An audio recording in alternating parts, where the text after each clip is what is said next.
Welcome, Beth, to the podcast. We're so happy to have you here. And you are our first guest on Enneagrams, and we talk about it. Like, I throw it in all the time. So this is like our first introduction to our audience, really officially, about Enneagrams. Yay. So welcome. Yeah, thanks. That's special. I'm so excited to be here.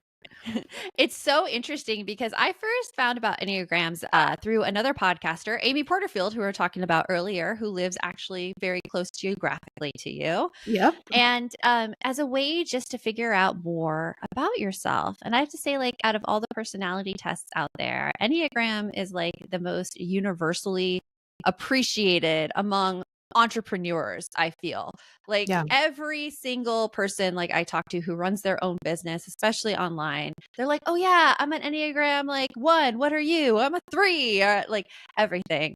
So Yeah. can you give us a brief like description on what Enneagrams are? Yeah, that's a great question. So Ennea means 9 and gram means a drawing or a diagram. And so when you see the Enneagram symbol, what you'll see is a 9-pointed geometric figure, which basically looks like a 9-pointed star. And each point represents a basic personality type. Or another way of seeing it is that each of these personality types have lenses on, like let's say sunglasses, and each of them have a different color because each type is seeing, interpreting, and reacting to the world through their lens. And their lens or their personality type is hinged on the core motivations of that type. There are 4 core motivations. So each person, each type has a core fear, what they're trying to run away from or prevent happening. They have a core desire, what they're trying to obtain, like, oh man, if I have this, life's going to be just perfect. They have a core weakness. This is their Achilles heel, their thorn in the side that keeps tripping them up all the time. And they have a core longing, a message their heart longs to hear. And so each personality, why you think, feel, and behave is based off of these core motivations. Now, the word why is the biggest difference between this personality and typology and others, because most of them are telling you what you do or your preferences. This gets to why you think, feel, and behave. And that's really awesome and creepy all at the same time, because once you find your type, you're going to feel like someone's read your internal diary even better than you could have written it yourself. And it's like, how do they know this? What's going on? And so on one side, it's really exciting to get that clarity. And on the other side, if you're not careful, you can slip into kind of shame and condemnation, because the Enneagram is a non-judgmental friend. It is going to tell you your glorious strengths and attributes and your deepest weeknesses. And what people usually do is they just kind of hone in on those weaknesses and like, oh, I'm just such a terrible person, or I'm the worst type.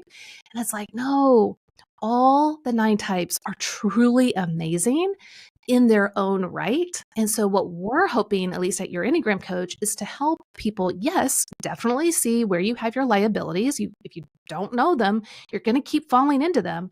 So know what they are, but we want you to get to the healthiest place for your personality type, because it's there that, one, you'll experience great joy, but you will also bless others. So in a nutshell, the Enneagram is about why you think, feel, and behave based off of your core motivations.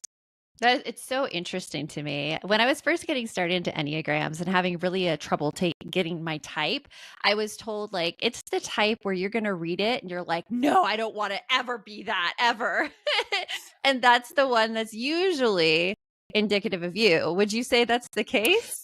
Yes, yes and no. Like, for instance, I'm the peaceful accommodator, the type 9. And yes, when I see some of the savory characteristics of that type, I'm kind of like, I want to run away. But there are other types that I would for sure be like, no, I don't want to be that, because my type is really, like, at the less healthy levels, is adverse to that type's adverse, less healthy attributes. So for instance, like the type 8, they're the passionate protectors. Now, I love type 8s. We call them big diesel snowplows at Your Enneagram Coach, because they plow a path for others. But when they're not so healthy, they can start nicking people on the side of the road, kind of going like, hey, this is what I'm doing. If you're in the way, you're in the way. What am I supposed to say? And then when they're really unhealthy, they can start plowing over you. And they're like, well, sorry, but you didn't move. Yeah, I don't care. Now, someone like my personality, the peaceful accommodator, can be like, can look at that and look down on that as if like, and of course, nines are like, I'm not judgmental. I'm receptive. But honestly, we are. I mean, like, we'll be like, well, that's mean, rude, like inconsiderate, because to us, the highest value, our core motivations, we want peace and harmony and for people to feel that you have a place at the table, that you're important. And so someone who's confrontational and strong and assertive and who isn't maybe sometimes as empathetic and kind, we can look down on as if they're wrong and bad. But the eights, they can do it back to us like, well, you're kind of weak. Why don't you stand up for yourself? Why don't you say what you need? So each of the personalities are going to see the glory in the healthy parts of all the nine types, but they're also going to be kind of annoyed or affected in some form or fashion with the other personalities that are less in their less healthy state. And that's what's so beautiful about the Enneagram is it really gets down to, are you healthy, average, or unhealthy? Or somewhere in that spectrum, because it radically changes how you come across to others and how it affects you and your relationships. Interesting. Yeah. And I think that's the power too of the Enneagrams is seeing like what are the unhealthy behaviors of this personality type. I took the Enneagram test on your site, and I think like I took it like an hour ago. I'm just off vacation from last week. I'm thinking I'm fun loving and everything. So I got a different type than I usually get. Yeah. I got the 7, which is like the fun loving one. And when I read the 7, I'm like, oh, I don't know if that's really like me. And so I went back to my tried and true one, the 1, clicking on that. And as soon as I read that core fear of being wrong, bad, evil, inappropriate, unredeemable, or corruptible, I was like, oh, that's me. Yeah. That is like my core fear that keeps me stuck all the time and putting like myself out there or saying something wrong or like saying something mean. It is my core trigger as a parent.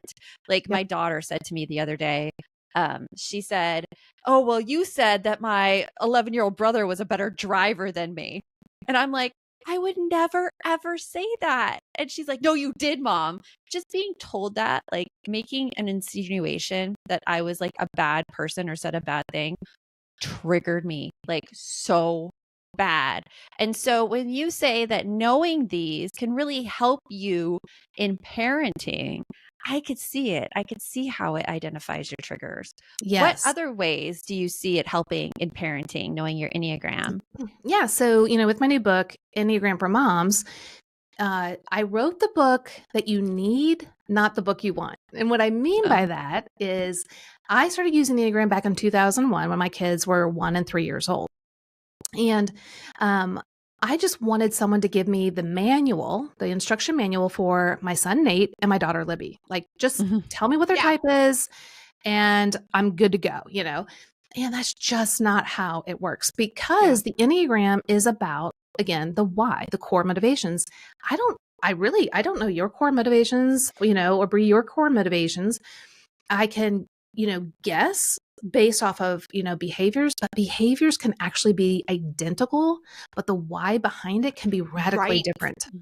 Right. And like so, a misbehavior can be a misbehavior. It looks the same, but why they're doing it 100% different. Yeah. So like, let's just say a clean home. Let's say all the moms are listening right now. We all want a perfectly clean home. Now that's not true. Some don't care, but let's just pretend. Let's go through the wheel. We call it the wheel, like going around the star, the 9-pointed star. The type 1s will want a clean home because it's the right thing to do. The 2s, because it's a warm hug. For 3s, well, what are other people going to say about, the appearance of my home? So it's about image. The 4s, it's about their aesthetics, their design, their creativity, uniqueness. The 5s, it's about getting to their resources, like maybe their books or journals or other things that they want to learn from. The 6, they're trying to prevent anything bad from happening. So maybe illness or someone tripping or falling, but it's also about duty and loyalty to their family. The 7, they don't want a messy home keeping them from the next fun thing. The 8, they don't want the messy home to control them. They're going to control that home. And for me as a type 9, as the peaceful accommodator, I just want to clean home so I can chill and relax. And I don't have the dishes or other things tapping me on the shoulder, constantly telling me to do it. And so as you can see, everyone can do or want the same thing, but why can be for very different reasons. And the reason I bring that up is that parents will want to type their kids and use the Enneagram to focus on their kids' behavior, when in actuality, we need the parents to look inward at themselves, do their own self-work. When you do your own self-work and understand what sets you off, like you did, like, okay, I'm really being triggered and activated right now because she's basically, in my world, the way I hear, interpret, and see it, is that she is telling me I'm being a bad or wrong mom. Now, I bet if I sat down with your daughter and we had a long talk, and like she got really like comfortable with me and I said, do you think your mom is a bad person? Do you think what she did was like, she was like, you were saying she was being bad? I bet you she would, no. Like, no. Yeah, And right? we did repair it afterwards. And she's like, that is not what I meant at all. Because I'm very forthright with her. And I'm like, here's what I was feeling in the story I was telling myself. And she's like, I'm so sorry. Like, I didn't mean it like that. I was making a joke. I'm sorry. I'm going to say some of that is the joy of having a teenager. Right. They have sharp teeth. But anyway. We're going to go into exactly how parents can dig more into themselves using the Enneagram right after this. Okay. And now let's get into it. So we were talking before about how the Enneagram really helps you decode yourself. It reminded me actually of another conversation we were having with Cara Natterson of the Puberty podcast, where she was talking about this recent book called The Anxiety Generation by Jonathan Haidt, which is very, very popular right now. And she said she saw the title and she's like, oh my gosh, finally, they got it right. They're talking about like our generation, like the Gen X's and the millennials who are here with all of this anxiety. And it's this idea about looking at our own personalities as parents versus trying to diagnose our children, which really intrigues me. And it's actually what No Guilt Mom is all about too. So how else can we use the Enneagram to really dig deeper into ourselves and figure out how to have better relationships with our kids? Yeah, I mean, your story is literally a perfect example because you were activated by something your daughter did and said, and your type 1, the principled reformer lens that you were seeing through, you saw, heard, felt, and interpreted it from the lens of a type 1, which your fear is being bad, evil, corruptible, and wrong. You desire to be virtuous, right, to be the good girl, to do everything as it should be. And so when you reckon, and then your core longing is to hear you are good. So you would love to hear from your kids, you're such a good mom, And it's also like, could you also say like I don't want that to be part of my personality either. Like, even though that's my core longing, I also hate that that's my core longing. Like, is that pretty typical? That kind of goes to the 1 because the 1 feels like that's somehow wrong or bad. When in actually it's not. It's good. Like, to get an affirmation from someone or from a higher power that you are good is good. But the inner critic of the 1, which is very strong, can turn that quickly into some sort of bad, selfish, something that's not right. And so then you'll feel like, oh wait, I got to get rid of that somehow. And it's like, no, that's actually my core. Do you see I'm tearing up? You hit me. Like, yeah. So your story with your daughter is a perfect example because no matter what age your daughter is, okay, so let's say she was 3 and she said that, let's say she's 13, 23, 33, 43, it doesn't matter. If you don't know your kid's type, let's just use that example because a lot of parents don't. You can understand what activated you and why. So you can know, and we talk about this at your Enneagram Coach as being a rumble strip on the highway. So most of us are driving down and then we just kind of veer off course and we fall into a common pitfall and we kind of go, how did I get here again? Like, haven't I learned my lesson? Well, it's because we don't know why we veered off. We don't have those rumble strips to alert us and to wake us up. So for you, those core fears and core desires can alert you like, oh, wait, okay, I feel activated inside right now. I feel something. What's going on? And so before you assume onto your daughter and let's say react to her in the moment, you can have this moment of like, okay, I feel like she just said I'm a bad mom. I did something wrong. Now, I wonder, could that be true or could that not be true? Okay, well, it could be both. Maybe I should ask a curious question. What we normally do is we assume onto other people their thoughts, feelings, and behaviors, thinking they are wearing the same lens that we do. And so you would have assumed she said that because, as a type 1, I would have said that and it would have meant this. And therefore now I'm hurt. So by what you did, by asking curious questions, you got to hear her heart and her motives and where she was coming from. And it changed the trajectory of that moment. But let's say you couldn't even get to that point. You can still self-regulate yourself because we have to take good care of ourselves in order to take good care of others. So for you to recognize and have self-affirmation, which is hard for the type 1 because of the inner critic is so loud. But if you were to develop healthy practices of self-awareness and self-affirmations that are true, not like blown up or exaggerated, but just actually true, then you could come back to that place in that moment and go, no, wait, I am a good mom. Sometimes, yes, I do things wrong, or sometimes it will land on someone in a way that I should apologize, but I didn't mean for it to be that way. So I can sit here, even though I feel activated, and I can self-regulate myself before I enter into this relationship in the moment with conflict, and kind of coming at the person. So the more we can self-regulate ourselves, we can then enter into that space that normally would blow up in some form or fashion in a way that's actually beneficial for you, but also really beneficial for your kids. And then when you do that, they're going to start to mirror how you're self-regulating. So then when they're older, they're going to do it themselves. I have a question. Someone's Enneagram type, because like mine, I took mine and I'm a 6 and I 100% resonate with it. And I can even tell you like why I'm a 6. But does it change in people's lives? Like, I would assume it changes because like looking back at that, like I 100% understand why security and guidance and support is important to me. I had certain things happen in my life that I'm like, that finally, it really makes sense. So would you have said like, so again, I guess back to my core question, do people change their types and how often does an average person change their types? And like, does it like once you're in it, like as an adult, are you kind of like, that's it, that's your type, it doesn't really change? Like, that's a good question. That's a really good question. So I, and a lot of Enneagram teachers believe you're born with your type and you remain that type. Now, here's what's so cool about the Enneagram. So let's say you're born with your type 6 lenses on, and in our logo, it's the orange color. Yeah. Well, you're not just a type 6, meaning we actually do use all 9 types to varying degrees, but your type 6 reigns supreme. So your lens is an orange lens. But here's what's really cool about the Enneagram. There's so many layers and complexities. And what I try to do is make it easy to understand. So you have 2 wings next to you. Okay, so on the Enneagram symbol, next to you is the 5 and the 7. You use aspects of the 5 and the 7. Now think of that as like salt and pepper, and your main type is a filet mignon, and you're cooking this beautiful steak, right?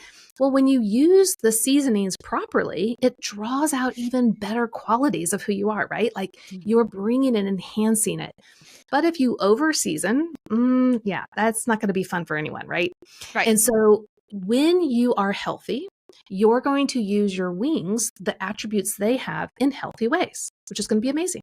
When you're average, you're going to use your wings in average ways. And when you're unhealthy, you're going to also use your wings attributes in unhealthy ways. So let's just use you as an example. So 6s can be anxious and want security and guidance. Well, you can bring in that 7, which makes you fun and sarcastic and witty, playful, a great friend. But when you're not as healthy with that 7, it could make you a little bit more scattered, a little bit more anxious, a little bit more on edge. She's not describing me to a T right now, Joanne. Yes. And then we could nuance it with a 5 as well. But the whole point, and then you're connected with 2 lines on the Enneagram, and those 2 lines are connected to 2 types. And the same thing, you use those in healthy, average, and unhealthy ways. You don't become these types. You remain your personality type, but you access them like those flavorings and seasonings. And again, in healthy, average, unhealthy ways, depending on where you are currently at. Okay. So what that means is, yes, you stay your same type And yes, you change in the sense of your orange lens can change. On our logo, the 7 is a red. So let's say you're using more of the red in the moment. Well, that orange is still the orange overtone lens, but it has more of this red tint to it. Oops, sorry. Let me. Those I have it dings, off man. on my watch, but not here. Okay. And so, and then when you use your type 5, which is more of a yellow color, that orange is also going to become a little bit more yellow. Yeah. So does that make sense? Like, Yeah, so you no, it become a does. different shade of the orange color. It's a And that's why, spectrum, and yeah, you can and that's why shift I love the slightly, Enneagram, but not a because ton. it encompasses the complexity of the human Okay. being, right? Okay. That is so interesting. After this break, I want to get into more of how 2 Enneagram types interact with each other. And I think it'd Ooh. be fun to use mine and Bree's as an example. And we'll tell you if it's good right after this. Okay, so you talk about the dance and how 2 Enneagram types can interact with each other. Now, parents can use this in their relationship with their kids. I'm really interested in how this pertains to like all relationships, especially does. like what your read on is interactions between a 1, myself, and a Yeah. 6, Bree. Yeah. So a lot of people ask me, and we started with that dance analogy, and it's an infinity loop, and each loop is a person, and inside the loop is their core motivations. Okay, and we used it with our Becoming Us book, which is a marriage course, but it's any 2 Enneagram types. It doesn't matter who the 2 Enneagram types are, what the relationship status is. So we'll use the 2 of you. So we've got Joanne with the type 1, core fears and motivations. So again, we talked about the fear of being bad, evil, wrong, and then the desire to be good, virtuous, and right. And then for Bree, you are the type 6. You fear being abandoned, without security, guidance, not having safety, being targeted, but you desire to have security, guidance, and support. So what can happen when you guys are healthy? And so, that was the question. People always ask, like, are there 2 like really bad Enneagram types together or 2 really good, And I'm like, well, this is literally the answer. I'm not just trying, to be fluffy. Any 2 healthy Enneagram types together are truly amazing. Doesn't matter if they're the same Enneagram types, totally different, opposites, the opposites attract. And then any 2 that are average, not so great, and any 2 that are unhealthy are destructive. So let's take the 2. So we can't both fall apart at the same time, Joanne. Yeah. I think we already knew that, but we knew that. Yeah. Well, and right? really what makes a healthy relationship is at least one of the 2 working on themselves, but definitely we need both of them to work on themselves, right? Yeah. So when you have a type 1 who fears being wrong or bad or not having procedures done correctly, and then the type 6, now there's a lot of similarities in the 2. But so what could happen is, let's say Joanne, then when you take the infinity loop and you put a line horizontally over it, then below that line is your heart motivations and what's happening internally, and then above is the behavior. So we'll start with Joanne. So here's the type 1. She fears like things aren't being done correctly or accurately, and so she's feeling activated inside. So let's just take this podcast, for example. Maybe we're not flowing quite the way we thought we should or would, and so then she's starting to panic inside, like, okay, this isn't the way it's supposed to be. It needs to be done just so. And so I'm starting to panic inside. The inner critic is definitely telling me it should be like this and should be like that. And so then her behaviors can come out for type 1 at times, a little bit more blunt or curt, nitpicky. And that can then land on this. That's me. And then that can land on the 6 as, oh, wait, she's telling me I'm doing something wrong. I'm calling you out. Yeah, we have this conversation all the time. All the time. Luckily, we got to the point where I'll be like, and I feel like you're calling me out. And you'll be like, I'm sorry, I'm not. Yeah. And so the 6 is feeling like the opposite of being guided and supported. It can feel your you're judging me, or you're telling me I'm bad or I'm wrong. And so they're in that state. And so when she's like that, her behaviors are going to be, well, it could, sixes are a little bit complex in how they do things, but let's say the six in this manner is going to be maybe a little bit more pushed back, like, hey, what's going on? Why are you saying I'm doing something wrong? I thought I was doing all of these things right. I was being faithful, dutiful, responsible, and now you're saying I'm not. Well, then that can land onto the one as if, wait, she's saying I'm being bad and wrong. Yep. That's exactly my internal thought process. Yes. Right? Yeah. Mm-hmm. And so then it's going to activate you, and then around and around we go, right? Mm-hmm. Yep. And that is the misaligned dance. But you can get to the aligned dance. And the aligned dance is where, this is what we were saying earlier about your time with your daughter earlier, where when you recognize, so in this situation, when Joanne, when you recognize, oh, wait, hold on. I am feeling like we're not on track with this. Something's off track. We've got to get back on track. I really got to hone it in and control this. But it comes across in like that teaching, maybe a little bit judgmental. Now, ones are going to kind of hold back the judgment. So it's going to come across a little bit more cold than sometimes warm, because they're trying not to show their anger, which they're like, no, anger is bad. So I don't have any anger. And yet they do. It's resentment. So then these are going to come out sideways. And so Bree is going to feel that sideways frustration and anger and be like, wait, what's going on? I'm feeling uncertain. Why can't you just tell me what's going on for real? But it's hard for Joanne to express the anger because she thinks that's wrong and bad. When in actuality, if Joanne, if you're just like, you know what, I am really frustrated and angry because, in my world, this has to go a certain way. And if it doesn't, then I feel like I'm bad or wrong. And actually just talking about this helps me to decompress and like be real and vulnerable. And then Brie can be like, but you're not wrong or bad. Sometimes things just need to be flexible. Sometimes things aren't the way we thought they would go. And that's okay. It's taken us years to get there, but I feel like we are there. Some of our best conversations, you're describing them to a T right now, Beth. Yeah, right. You are. Yeah. And look, you're giving me therapy because I'm crying. Had we been able to, had we read this, had we had this book years ago, right? And we were able to figure it out. Like, there's so many. Have I talked to you guys ever before? No. I don't know. I really don't know anything about you. I don't know how many kids you have. I don't know. And that's where the Enneagram is so powerful, when you truly understand what's going on internally with each of the types and those core motivation levels.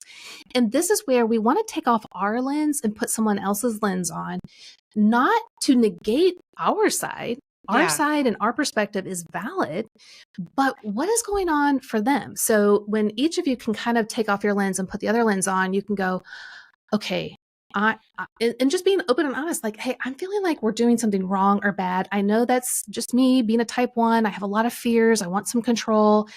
And it's probably going to come out sideways, and it's going to land on you. It's like I'm being judgmental or teaching or being nitpicky. That's really not what I'm trying to do. I'm just scared.